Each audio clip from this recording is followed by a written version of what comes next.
Na próxima quarta-feira, 7 de setembro, é feriado nacional e comemorado o Dia da Independência do Brasil. A tradicional parada militar vai se resumir à data ou será transformada pelo governo em um comício político? Para falar com a gente sobre essa questão, nós conversamos agora com Marco Aurélio de Carvalho, que é advogado, fundador da Associação Brasileira de Juristas pela Democracia, ABJD, e também faz parte do grupo Prerrogativas. Olá, Marco Aurélio de Carvalho, tudo bem? Prazer falar contigo, seja bem-vindo.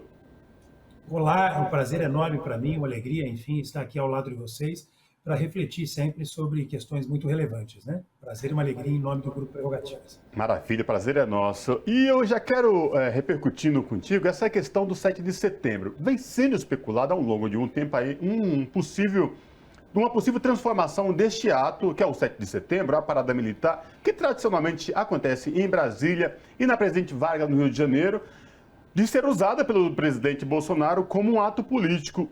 Isso pode acontecer, não deve acontecer? E se acontecer, é constitucional? Olha, eu não tenho a menor dúvida que vai acontecer, mas acho que nós não temos que nos preocupar. Acho que o campo progressista acertou quando comemorou a verdadeira independência do Brasil, que se deu, na verdade, na Bahia em 2 de julho, né?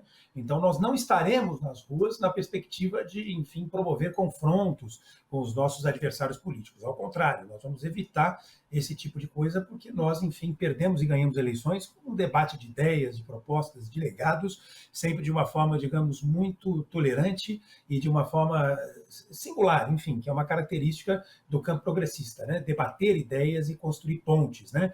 E a gente tem um desafio enorme de reconstruir e reconciliar o país, então seguramente não podemos perder tempo com bate-boca nas ruas ou coisa do gênero. Então nós não estaremos, enfim, nessas manifestações. Elas serão instrumentalizadas, como tudo, aliás, costuma ser esse governo. Esse é o governo que instrumentalizou o sistema de justiça para proteger a milícia com a qual o Bolsonaro governa esse país.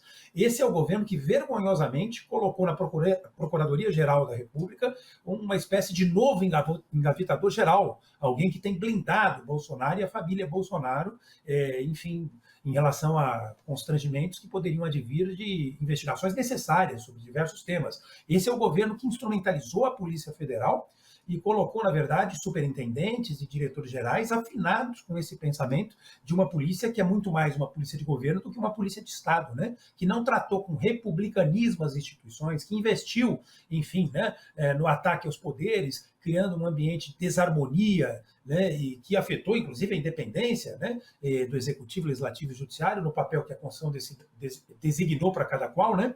E esse é o governo, evidentemente, que vai instrumentalizar, uma vez mais, essas manifestações de 7 de setembro. Eu não tenho dúvida, tá? Eles vão ocupar as ruas nessa perspectiva, abusando do poder econômico, e a gente tem que ficar atento para poder, eventualmente, pedir algum tipo de punição, né? Queria te ouvir agora sobre a postura das Forças Armadas, do Exército. A gente sabe que esse 7 de setembro, tradicionalmente o Exército faz suas paradas, as Forças Armadas fazem esse tipo de mobilização nas ruas, né? Esse tipo de atuação. Nesse momento onde o Brasil tem um marco de 200 anos da independência, onde nós estamos num processo eleitoral que a presidência é tão importante aí dentro dos 30 anos do processo democrático, uma das eleições mais importantes e mais desafiadoras para a população brasileira. Como é que você avalia essa postura das Forças Armadas, Exército, no geral? Olha, eu acho que eles estão diante de um dilema, né? Os bons integrantes das Forças Armadas, do Exército, enfim, né, como você disse, de um modo geral, seguramente eles devem estar, assim como nós brasileiros, envergonhados do comportamento desse capitão, né, que é realmente motivo de vergonha, não só para nós brasileiros, né, diante do nosso próprio país, mas para nós brasileiros diante de todo mundo, né?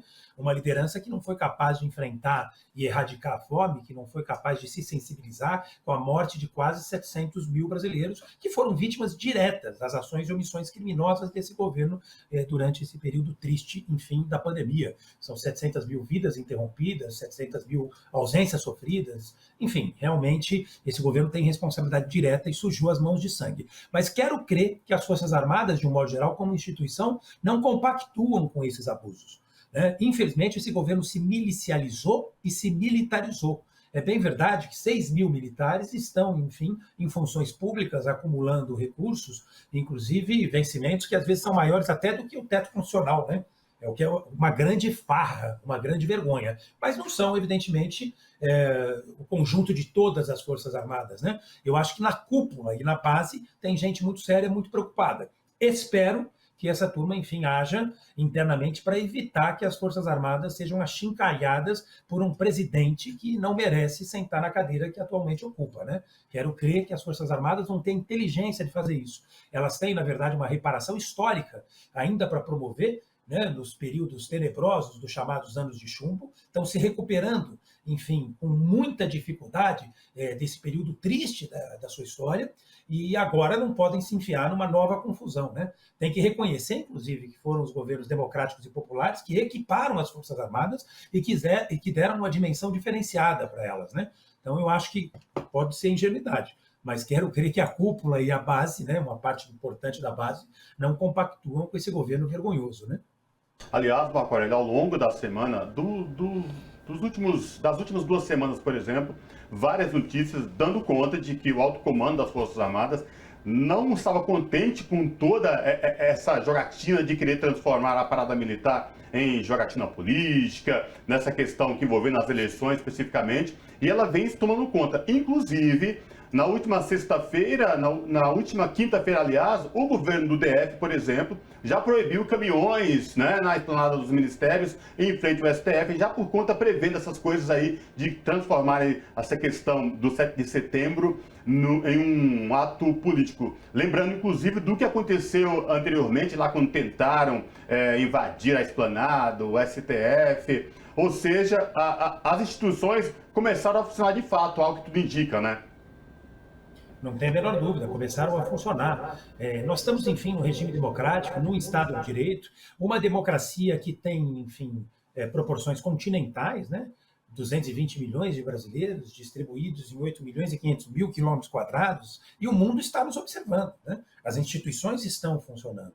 O Tribunal Superior Eleitoral tem reagido à altura dos desafios, enfim, que lhe estão sendo, digamos, colocados, né, na ordem do dia, assim como o Supremo e as demais instituições, né? E as reações firmes e contundentes, elas são fundamentais para que a gente possa manter, enfim, o país numa harmonia, né? Para que a gente possa viver efetivamente numa democracia, que é um ambiente que permite, inclusive, que as divergências sejam contrapostas, né?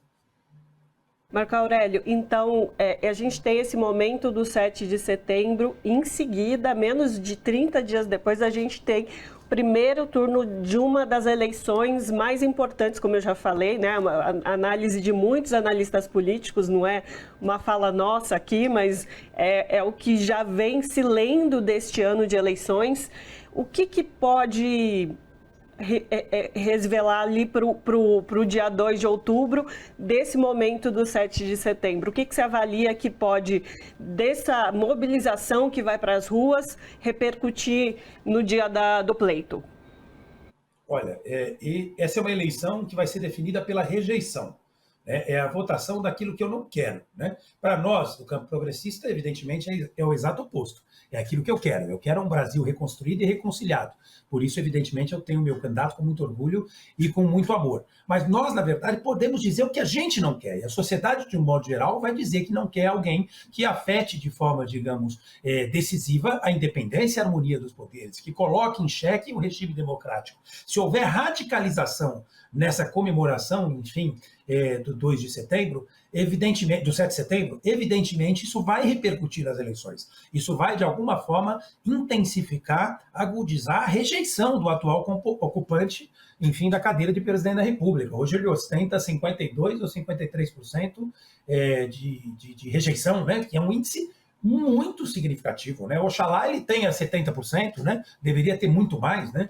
Enfim, porque o que ele representa é tudo aquilo que a gente combate no dia a dia, né? Aqueles que acreditam na democracia, que amam o país, evidentemente, tem que dizer não a esse tipo de postura. Então, se ele radicalizar no 7 de setembro, essa rejeição tende a crescer. Mesmo aqueles que estão no campo democrático, né? Evidentemente não alinhados com o campo progressista, mas que têm algum compromisso mínimo com a democracia, podem eventualmente se descolar do bolsonarismo, né? Nós temos uma horda radicalizada, uma horda verdadeiramente fascista, dando sustentação para o Bolsonaro, mas nós temos aliados de primeira hora, que são aliados dessa agenda econômica perversa que tem produzido muita destruição e miséria, enfim, na economia brasileira, né? Às custas do enriquecimento de alguns e de alguns muito poucos, né?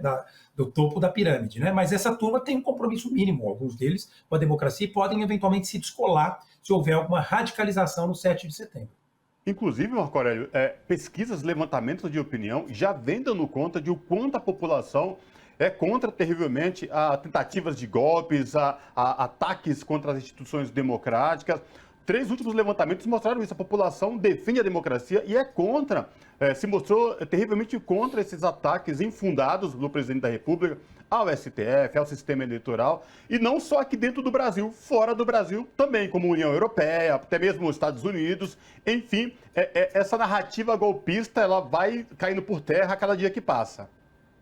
Não tem a menor dúvida, né? As democracias modernas, como eu disse, estão olhando para o Brasil, né? O Brasil tem uma importância, evidentemente, né, na América Latina, mas tem uma importância na América do Sul, tem uma importância na Europa, em todos os continentes, em todas as regiões, enfim, é o terceiro maior produtor mundial de alimentos, enfim, tem uma importância enorme em diversos temas, né? Tem um agronegócio pujante, tem, enfim, setores da construção civil, da indústria petróleo e gás que precisam ser reconstruídos, da indústria naval, enfim, tem uma importância estratégica para o mundo. Então, o mundo inteiro está olhando para o Brasil e não vai aceitar, evidentemente, qualquer tipo de retrocesso, enfim, né, do regime democrático. Ao contrário, nós não viveremos novamente os anos de chumbo que tanto nos envergonharam, né? Eu não tenho a menor dúvida de que o mundo está vigilante e nós brasileiros também estamos, né? Então nós vamos reagir e reagir com veemência, né? Não podemos ter medo desse tipo de soldadinho de chumbo, né? Enfim, não temos e não podemos ter, né? Eu vou aproveitar a tua presença aqui com a gente no Revista Brasil TVT e também na Rádio Brasil Atual. Não tenho como não te fazer essa pergunta. Na última noite de quinta-feira, um atentado, você é membro da Associação Brasileira de Juristas, do Grupo Prerrogativas, desse atentado contra a vice-presidente Cristina Kirchner na Argentina, uma coisa que, sabe, pegou todo mundo aqui no Brasil, deixou estarrecido quem defende a democracia, essa coisa do ódio que vem crescendo não só na América Latina, mas também no mundo. Que coisa chocante, né? Eu queria te ouvir sobre essa questão. Olha, é claro que isso nos preocupa, né? A todos nós, enfim, do campo democrático, que estamos acostumados, como eu disse no início dessa entrevista, a debater ideias, a debater legados, né? Ganhar e perder eleições com um debate democrático, né? Com a contraposição saudável de ideias, de pontos de vista, de visões de mundo, né? Então isso nos preocupa, né? Nós, enfim, não somos da pancada da bala, né? Muito ao contrário, a gente repreende e repele esse tipo de postura, enfim, que elegeu tanta gente que hoje está na base de sustentação do Bolsonaro. Agora, isso que aconteceu na Argentina não está descolado do que está acontecendo no Brasil. Recentemente, em Foz do Iguaçu, nós tivemos um assassinato covarde de um militante do Partido dos Trabalhadores. Enfim, alguém que com certeza precisa ser lembrado, reverenciado, alguém cuja memória, evidentemente, tem que ser preservada, né? Nós tivemos um assassinato covarde, tivemos outros episódios de violência política. E o que empodera esse tipo de gente, né, é exatamente o comportamento de governantes como o nosso. O Bolsonaro é um mau exemplo, né? Na política você governa pelos exemplos, né? Então o Bolsonaro tem dado para o mundo exemplos ruins. E muita gente imagina, poxa, se o presidente da República Federativa do Brasil tem esse comportamento, é um sujeito que quer armar a população, é um sujeito que, enfim, instiga o ódio e a violência, porque eu não posso ter, né? Então, esse tipo de comportamento, né, de uma liderança, enfim, de um país importante como o nosso, acaba empoderando pessoas como esse brasileiro, enfim, que circulava pelas ruas da Argentina e que tentou matar a nossa ex-presidenta Cristina Kirchner, atual vice-presidente da Argentina, né? Então, realmente é muito preocupante. Nós aqui temos que permanecer em estado de vigilância. O presidente Lula está tomando todo cuidado com a sua segurança. Eu não tenho a menor dúvida de que ela foi reforçada naquilo que era possível e necessário, né? E nós temos que evitar esse tipo de episódio, né? É um mau exemplo, né? O que aconteceu não é um fato isolado, né? Vamos combinar. Recentemente nós tivemos, enfim, uma situação inusitada, inclusive no Japão, onde uma liderança política foi morta à luz do dia, numa situação absolutamente atípica para aquele país, que é um país conhecido, enfim, por ser um país pacífico, né? Agora, no nosso país irmão, uma situação parecida, né? Graças a Deus, não exitosa como foi no Japão. Então, nós temos que ficar de olhos abertos, né? Essa turma que está no governo, atualmente, ela instiga esse ódio, do qual eles próprios podem eventualmente ser vítimas.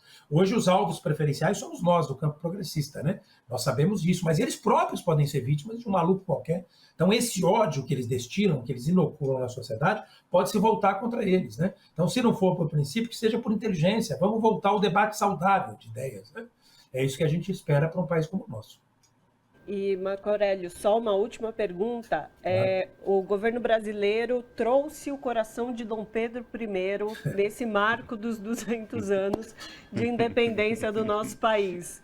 Como é que você lê essa simbologia desse governo fazendo essa ação e repercutir também a ação do governo português em dispor desse pedido?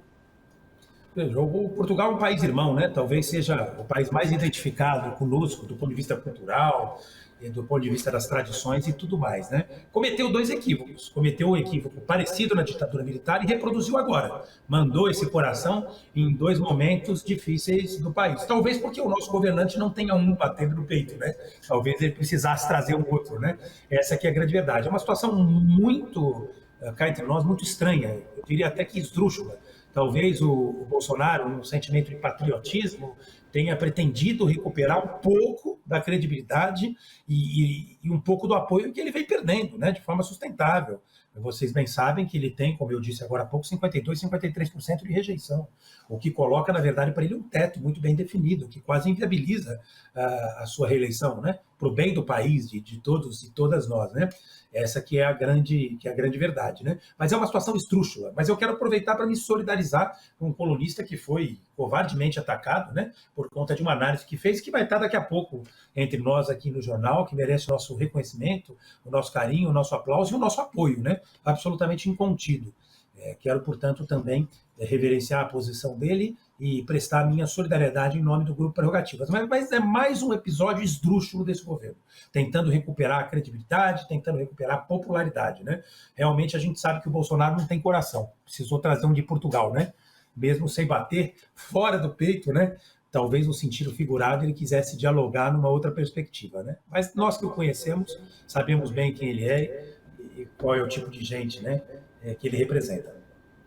É isso, então conversamos com o Marco Aurélio de Carvalho, que é advogado e fundador da Associação Brasileira de Juristas pela Democracia, que é a BJD, e do Grupo Prerrogativas. Marco Aurélio, muito obrigada pela sua participação aqui com a gente hoje. Imagina, foi um prazer, uma alegria estar aqui ao lado de vocês e tenho muito respeito pelo trabalho da TVT, enfim, também pelo trabalho da Rádio Brasil Atual. Vocês têm feito um trabalho incrível e a gente tem também que reconhecer e aplaudir. Um forte abraço e um ótimo dia, uma ótima noite para todos nós. Abraço, Marco Aurélio.